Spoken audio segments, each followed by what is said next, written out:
Hello, I'm Congresswoman Jamie Herrera Butler, and I have the great privilege of serving Washington State's 3rd Congressional District. I'd just like to begin by saying, on behalf of the people I represent, that we're thinking of the people of Japan and praying for them as they continue to deal with the devastation following last week's earthquake and tsunami. Now, I've only been in Congress about 2 months now, and I like to think about my job as a tale of two Washingtons. In the hardworking communities of Southwest Washington State, families are scraping to save more than they spend as they cope with double-digit unemployment, rising costs of gas and health care, and other challenges. Small business owners are working hard to stay afloat while struggling with fear and uncertainty over what new regulation or tax hike the government's going to hand down to them next. Meanwhile, here in Washington, D.C., the powers that be have enlisted an army of lobbyists to try and block even the most modest efforts to address our $14 trillion debt. They're also throwing a wrench into the gears of job creation with regulation after regulation that, just by entering the pipeline, breed more fear and uncertainty. As a result, our economy isn't producing enough jobs. It's struggling. I was sent here to get this Washington, with all of its overspending and overregulation, out of the way, so the country we know and love can thrive and prosper. Right now, the new House majority is hard at work on eliminating regulatory barriers to job creation. Earlier this month, the House voted to repeal the 1099 mandate in Obamacare that will hamstring small businesses. Soon we will vote to stop the EPA's backdoor national energy tax that would drive up gas prices.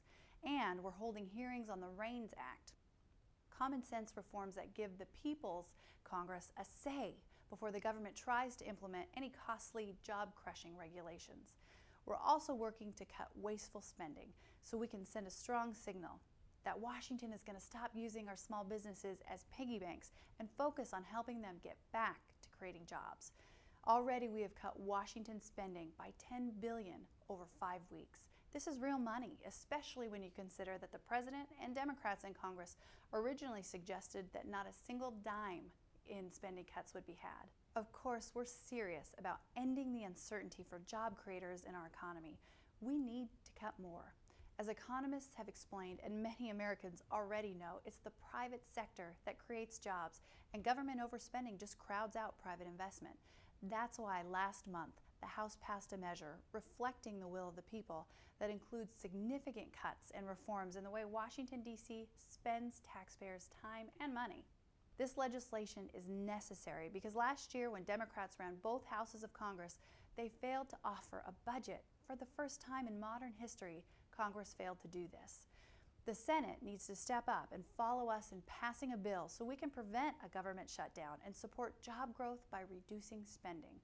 But to date, the Democrats in the Senate haven't passed anything, and instead of offering a credible long-term plan, the President has stayed on the sidelines. If we want to get our economy back to creating jobs, we can't duck our responsibility to rein in spending.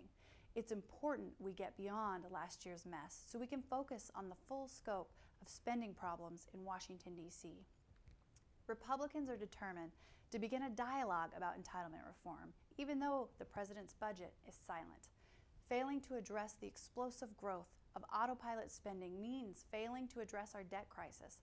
That means more uncertainty for our small businesses who create jobs and more uncertainty for every American who counts on programs like Medicare and Medicaid. Without reforms, they simply won't be there for future generations, and that's unacceptable.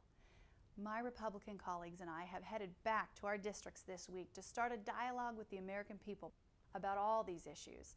We invite the President and our Democratic colleagues to join us in this dialogue. Together, we can end the uncertainty in our economy, help small businesses begin hiring again, and replace the crushing burden of debt in America with economic growth, freedom, and prosperity. Thank you so much for listening.